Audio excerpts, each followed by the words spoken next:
가장 중요한 포인트는 정말로 미리진 대표님이 경영권을 탈취하려고 했었냐라는 게 이제 포인트인 것 같아요. 그리고 미리진 대표님께서는 1,000억 플러스 그 외에 더 많은 것을 요구하셨다가 지금 현재 합의가 잘 되지 않아서 하이브와 갈등이 생기고 있는 상황입니다. 제가 판단으로 이 엔터업은 여론전이 답니다. 몇 년 후에나 나타날 판결 같은 경우는 사람들이 다 잊어버리거든요. 확실하게 말씀드리지만 뉴진스는 상품입니다. 그 돈은 누가 줬을까요? 하이브가 줬습니다. 듣도 보도 못한 보상이거든요.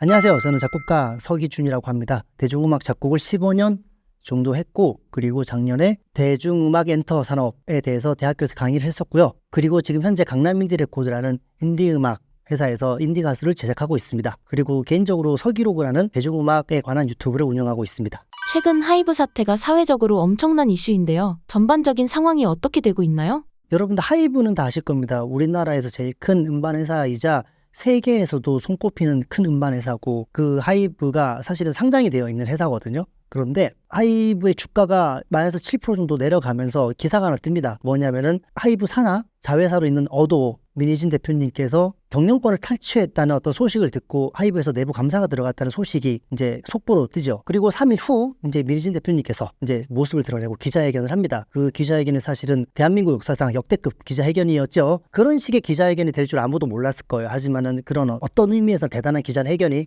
많은 여론들을 돌리고 많은 사람들로서 민 대표님도 조금 억울한 면이 있을 수 있겠다. 저건 하이브가 잘못됐네.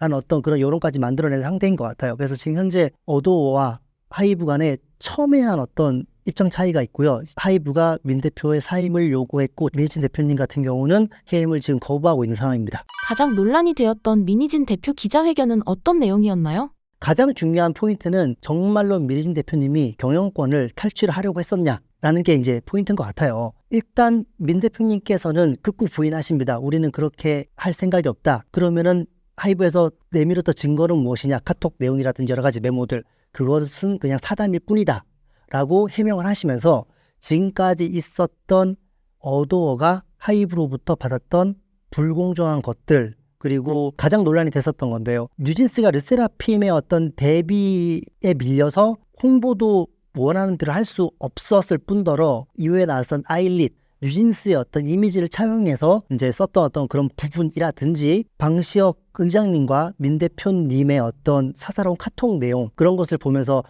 이 분들이 엄청나게 많은 갈등 속에서 이 회사를 운영하고 있었구나라는 게 다 밝혀지게 되었었죠. 그리고 또 민희진 대표님께서 가장 강조해서 말씀하셨던 부분이 바로 주주간 계약이었습니다. 노예 계약이라는 단어를 썼어요. 나는 실질적으로 노예 계약이다 라는 단어를 써서 현재 주주간 계약이 얼마나 공평하지 않은지에 대해서 말씀을 하셨습니다. 그렇다면 그 공평하지 않은 계약에 왜 사인을 했냐라는 것에 대해서는 박지원 CEO님께서 남 믿고 사인해라 해서 사인했다라고 말을 하신 어떤 그런 상황입니다. 그런 어떤 주주간 계약의 어떤 내용 같은 경우도 지금 계속해서 이슈가 되고 있고요. 현재까지는 그 주주간 계약 내용에 따라서 진행이 되었다면은 민희진 대표님 같은 경우는 최소 1,000억 정도를 벌 수 있는 어떤 그런 상황인 것도 현재 우리가 알게 된 사실이고요. 그리고 민희진 대표님께서는 1,000억 플러스 그 외에 더 많은 것을 요구하셨다가 지금 현재 합의가 잘 되지 않아서 하이브와 갈등이 생기고 있는 상황입니다. 그것까지도 우리는 알게 되었습니다. 여러 가지 비속어들이 마구잡이로 나왔던 가장 솔직한 인터뷰였었던 것 같아요. 어떠한 자회사의 대표가 모 회사를 상대로 신랄한 비판이 있었던 기자회견이었었기 때문에 많은 사람들에게 화제가 됐었던 것 같아요. 포멀하지 않았었고, 그리고 뭐 울기도 하고 갑자기 웃었다가 욕했다가, 원래 사람들은 사생활에 관심이 많잖아요. 그 카톡 내용도 막 다 까고 막 그렇게 하는 거 보면서 꽤나 이슈가 된 기자회견이었던 것 같습니다. 그리고 실제로 이 기자회견은 좋은 의미에서 또는 나쁜 의미에서 대한민국 역사상 가장 감성적인 기자회견이었다고 생각을 해요. 좋은 의미에서든 나쁜 의미에서든.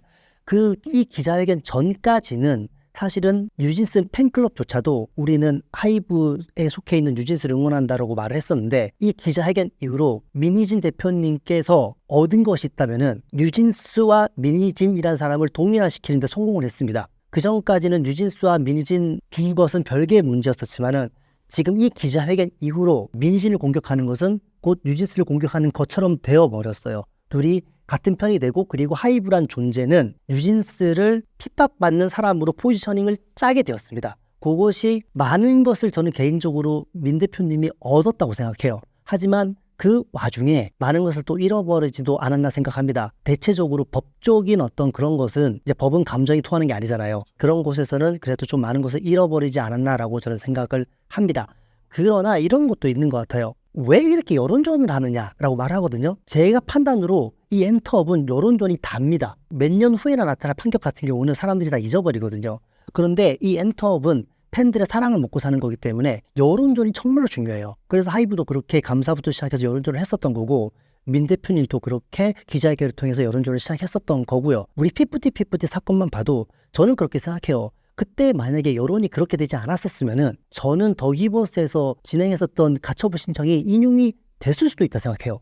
그런데 그때 당시 사회 분위기가 너무 들고 일어나고 더기버스 쪽으로 안 좋은 여론이 형성되니까는 우리가 그렇게 관심을 가지고 그런 식으로 결론이 났지. 지금도 마찬가지예요. 지금 어도와 하이브 같은 경우는 여론전에 목숨을 걸 겁니다. 아마 저는 많은 전문가 분들, 경제 쪽 전문가들 그리고 뭐 김앤장 출신 변호사들, 뭐 여러 가지 변호사들이 여러 가지 분석을 내놓으세요. 왜냐하면 자기의 전문 영역이니까요. 그런데 이 엔터업은 그분들이 생각하는 것과 좀 다릅니다. 왜냐하면 이곳은 상품이 자의식이 있어요. 우리가 말하는 보통 상품, 예를 들어서 뭐 삼다수, 자동차 이런 거는 자의식이 없잖아요. 하지만 어도어의 상품은 뉴진스란 말이에요. 그들은 자의식이 있는 사람이에요. 이렇게 되는 경우에는 우리는 어떠한 가능성에 대해서 훨씬 더 많은 가능성을 열어놔야 돼요. 예를 들어서 20대 80에서 어떻게 경영권을 뺏어오냐? 당연히 불가능하죠. 이곳은 가능합니다. 왜냐하면 뉴진스가 사람이니까. 이번 기자회견의 핵심 포인트는 무엇일까요? 언론을 보면 어느 정도 다 나온 것 같아요. 왜냐하면 그 주주간 계약을 보면은 하이브에서 민 대표님을 얼마나 높게 평가했는지를 알 수가 있습니다. 하이브 내에서도 말씀했지만은 자기 자회사 내에서 압도적인 연봉 1등이라고 말합니다. 연봉뿐만 아니라 그 인센티브 그리고 그 대가를 줬던 콜옵션과 풀옵션 그런 것들의 모든 가치를 산정했을 때 1,000억에 가까운 어떤 돈을 줬거든요. 그래서 민희진 대표님께서 말씀하셨던 노예계약이라는 단어가 과연 옳은 것인가에 대한 말도 있고요. 여기서 그 노예계약이 겸업금지 조항인데 이 겸업금지 조항에 대해서도 지금 많은 변호사분들이나 전문가분들이 분석을 하고 있는 상태입니다. 그래서 우리는 뉴진스를 좋아하시던 많은 분들이 경제 공부를 하게 된 어떤 그런 상황이 왔습니다. 이번 사태에서 대중이 가장 주목해야 할 점은 무엇인가요? 이 일에 관심을 가지고 둘 다 응원할 수도 있고 민 대표님을 응원할 수도 있고 하이브를 응원할 수도 있어요. 하지만 가장 기본적인 개념은 여러분들이 아셔야 된다고 생각을 해요. 뉴진스는 어디의 자산일까라는 것부터 확실하게 개념을 세워야 된다고 생각을 합니다. 민희진 대표님은 CEO, 전문 경영인입니다.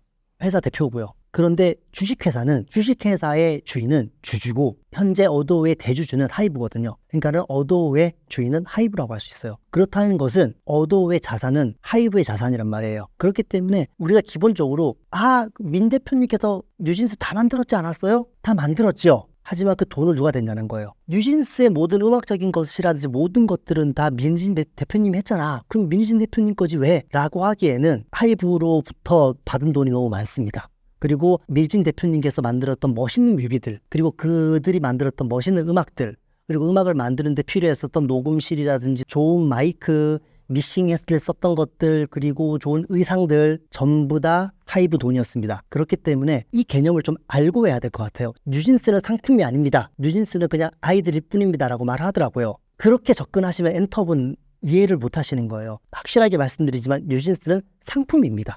그리고 그게 우리는 엔터업이라고 하고요. 그래서 이제 엔터업 자체가 많은 투자자들로부터 외면을 받는 이유가 사람이기 때문에 너무나 변수가 많다고 그래요. 이런 것들은 좀 생각해 볼 문제인 것 같아요. 지금 제일 처음에 좀 이슈가 됐었던 것이 뉴진스와 아일릿의 어떤 이미지 도용 논란이었었죠. 그러니까 아일릿이 뉴진스의 이미지를 도용하고 차용했다. 사실 제가 작곡가로서 봤을 때 음악은 다릅니다. 음악은 전혀 다른 지향점을 가지고 있다 생각을 해요. 하지만은 그 아티스트의 어떠한 이미지 왜 가져갔느냐라는 것이 논란이긴 했었고요. 이것을 기업적인 논리로 봤을 때는 설명이 가능하고 그리고 이것을 예술적인 영역으로 봤을 때는 사실은 민 대표님이 너무나 화가 날 것이 이해가 갑니다. 왜 우리를 이렇게 안 도와줬냐, 홍보할 때 왜 안 도와줬냐, 왜 방시혁 의장님의 인스타그램에 우리 뉴진스가 없냐 등등 이런 많은 섭섭한 부분이 있잖아요. 하지만 이 모든 것들이 이렇기 때문에 우리가 내가 경영권을 찬탈하려고 했다가 이제 성립이 안 되는 거죠. 그것을 알기 때문에 민 대표님도 극구 우리는 그럴 의지가 없었습니다. 우리는 경영권을 찬탈하니 그런 시도조차 한 적 없습니다.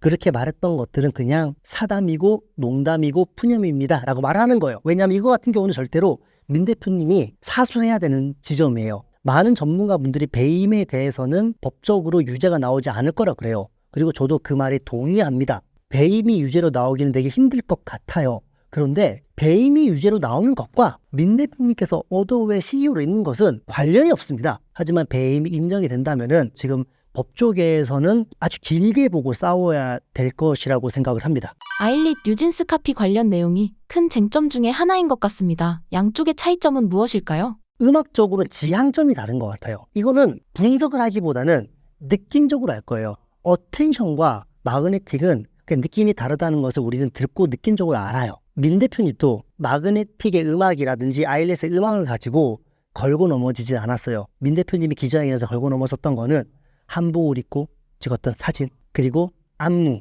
우리 안무가들이 빡쳤어요 라고 하면서 안무 같은 것들. 그런데 우리 이런 것도 생각해 봐야 되겠죠. 그 안무가들이 안무를 만들고 그 안무를 만든 대가로 돈을 받았을 겁니다. 그 돈은 누가 줬을까요? 하이브가 줬습니다.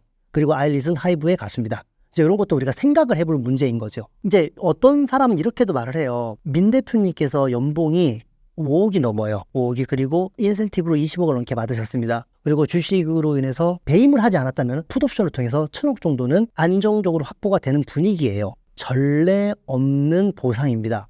전례 없는 보상이에요. 듣도 보도 못한 보상이거든요. 거기에는 어떤 것이 포함되어 있을까라고 생각을 해봐야 되는 거죠. 거기에 도대체 이 많은 보상에 어떤 것이 우리는 포함되어 있을까? 혹시 1,000억이 넘는 돈에 민 대표님의 감성, 민 대표님의 아이디어, 민 대표님의 사람을 보는 안목, 민 대표님의 음악적인 센스 같은 것들이 다 포함되어 있지 않나? 라고 생각해 볼 수도 있는 거죠. 그리고 하이브는 그것의 대가로 1,000억이 넘는 돈을 줬잖아요. 그리고 그걸 자기의 가수에 썼을 때 우리가 고민을 해봐야 될 문제인 거죠. 이런 것들은. 이번 사태에서 대중들이 잘 모르거나 이해하기 어려운 업계만의 특성들이 있다면 무엇일까요? 이번에 제가 정말로 기자회견을 보면서 느낀 건데 하이브는 전 세계에서 손꼽히는 회사입니다. 제가 대학교에서 강의할 때 하이브가 이타카 홀딩스를 1조 정도 되는 금액을 주고 사왔다고 하면서 그거에 대해서 수업을 했던 기억이 나요. 이타카 홀딩스가 아리아나 그란데와 저스틴 비버가 속해 있는 이제 회사거든요. 거기를 그냥 샀단 말이에요. 그런 거 보면서 와, 정말 하이브가 이제는 정말 대단하구나. 북미 시장을 정말 점령하려고 하는구나. 물론 기자회견에서 보면은 민 대표님이 너네들 이타카 홀딩스 1조 줘놓고 사놓고 언제 뽑아먹을래? 라고 막 욕하는 게 있긴 해요. 그리고 실제적으로 이타카 홀딩스를 산 다음에 딱히 저스틴 비버와 뭔가 같이 한 것은 기억이 나진 않습니다만은 제가 이번에 느낀 거는 워낙 케이팝이라는 산업이 급성장했거든요. 되게 급성장했습니다. 하이브라는 회사도 되게 급성장했고요. 코로나 시대로부터 그 전후로 해서 급성장을 했는데 엄청나게 자산이 많은 회사이긴 하지만은 그 회사 내부의 어떤 시스템 자체가 그렇게 탄탄하게 짜여있지 않은 것처럼 보일 오해 소지가 있는 것 같아요. 그리고 그것은 비단 하이브뿐만이 아니라 SM이나 YG, JYP 같은 경우도 어쩌면 크게 다르지 않는 것이 아닐까라는 우리 생각을 해볼 수 있습니다. 작년까지만 해도 SM 엔터테인먼트의 왕자의 난이 있었거든요. 이수만 선생님과 거기에 이성수 대표님께서 또 엄청나게 많은 정말 전투를 하셨잖아요. 그런 것들이 더 보면서 이런 것들이 잘 정리가 안 되고 굴러가고 있는 것이 아닌가라는 어떤 생각을 조금 해보게 되고요. 그리고 민희진 대표님께서 말씀하셨던 것 중에 앨범을 무작위로 많이 찍고 포토카드라든지 여러 가지 통해서 그런 것들을 전부 다 팬들에게 책임을 전가한다 라는 어떤 말도 있었고, 최근에 기사도 보니까는 세븐틴의 어떤 앨범이 다 버려지면서, 그러니까 케이팝의 부흥의 명가암인 것 같아요. 이거는 전 세계에서 우리나라만 있는 문화입니다. 어떤 내가 좋아하는 가수의 CD를 한 장, 두 장, 세 장, 많게는 80장까지 사는 경우도 있다고 하더라고요. 이거 우리나라에만 있는 팬덤 문화예요. 전 세계에서 가장 음반 시장이 크다는 미국에서도 이게 있지 않습니다. 필리로 예전에 빌보드에서 싸이가 처음으로 강남 스타일로 빌보드 2등까지 했었거든요. 그때 당시에 싸이의 강남 스타일이 이슈적으로는 1등이었었지만은 그때 당시에는 유튜브에서 재생되는 음악이 카운팅이 되지가 않았었어요. 그래서 빌보드 1등 못했었고, 그 일 때문에 빌보드에서 집계 방식의 유튜브를 집어넣었습니다. 약간 기분 좋을 일이죠. 우리 한국 가수가 빌보드의 규칙을 바꿨다. 이후에 방탄소년단 때문에 2021년도가 2022년도 아마 그때쯤이었을 거예요. 한 번 더 빌보드의 집계 방식이 바뀝니다. 한 팬덤이 너무나 많은 돈을 쓰면서 그 한마디로 팬덤이 계속해서 앨범을 사고 이런 것들을 이렇게 해서 순위에 조금 오류가 생기는 것을 빌보드가 막기 위해서 디지털 음원 같은 경우 원래 일주일에 4번까지 똑같은 음원을 사는 거 카운팅했거든요. 일주일에 한 번만 카운팅하는 거 바꿨어요. 그래서 그 다음부터 BTS라든지 한국 가수들이 조금 빌보드에서 좋은 성적을 내기가 어려웠었던 것 같아요. 이건 우리나라에서만 있는 되게 특이한 팬덤 문화인데, 이것이 BTS와 블랙핑크 등등을 세계적인 가수로 만든 원동력이었지만 이제 그런 안부가 있는 거죠. 하지만 하이브도 그것 때문에 돈을 벌었거든요. 그러니까 이런 것들은 좀 생각을 해볼 여지가 있는 것 같아요. 포켓몬빵, 빵을 산 다음에 스티커는 가지고 빵 버리잖아요. 그거랑 똑같은 일을 중고등학생들이 CD를 가지고 하고 있는 거예요. 포토카드를 가지고 CD는 버리고 똑같은 일을 하고 있는 겁니다. 이런 것은 저도 조금 바뀌어야 되는 거긴 하다고 생각을 해요. 우리는 이번 사태를 어떤 관점으로 바라보면 좋을까요? 꼭 누구 편을 들 필요는 없습니다. 그냥 제일 좋은 거는 그냥 보면서 현재 대중음악계의 역사적인 한 어떤 사건을 바라보는 것만으로도 의미가 있다 생각을 해요. 하지만 내가 어떠한 편에서 누군가를 좀 응원하고 싶다. 예를 들어서 나는 하이브에 있는 방시혁 의장님이나 또는 르세라핌이나 아일리스 응원하고 싶다라고 생각이 들 수도 있어요. 또 어떤 분은 나는 내가 정말 너무 좋아하는 뉴진스 그리고 저 민 대표님 응원하고 싶다라는 생각이 들 수도 있어요. 하지만 우리는 이성적인 사람이잖아요. 좀 생각을 잘하고 기본적인 것들을 스스로 좀 공부를 한 다음에 각자 여러분들의 판단대로 응원했으면 좋겠어요. 저는 여기서 가장 중요한 것은 제 생각에는 무수히 많은 다툼이 있었던 걸로 지금 보여요. 방시혁 의장님과 민희진 대표님은 무수히 많은 다툼이 있으셨습니다. 하지만 이 많은 다툼을 한 방에 뒤집는 것은 과연 경영권을 가져가려고 했었냐 없었냐가 가장 큰 포인트인 것 같아요. 어도우라는 회사는 민희진 대표님 것이 아닙니다. 푸바오가 용인에 있다고 해서 그게 우리나라 게 아니었잖아요. 그런데 그 사육사가 푸바오 거기다 내가 키웠는데? 라고 해서 갑자기 사육사가 이 푸바오를 빼돌리려고 했으면 안 되는 거잖아요. 그건요. 그 사이에 중국에서 또는 용인 거기서 에버랜드에서 그 사육사한테 얼마나 많은 해코지와 얼마나 많은 섭섭하게 했다고 하더라도 푸바오를 빼돌리는 건 범죄지요. 저는 그냥 여러분들이 누구 편을 들기보다는 그냥 이 사건을 그냥 바라봤으면 좋겠습니다. 그리고 뉴진스를 좋아하시는 분들께 말씀드릴게요. 뉴진스와 민희진 대표님은 사적으로 친한 거는 맞는 것 같아요. 왜냐하면 같은 오랜 시간을 겪었으니까는. 하지만 민희진 대표님의 흥망성쇠와 뉴진스 멤버들의 흥망성쇠가 꼭 동일하진 않습니다. 근데 그거를 아셨으면 좋겠습니다.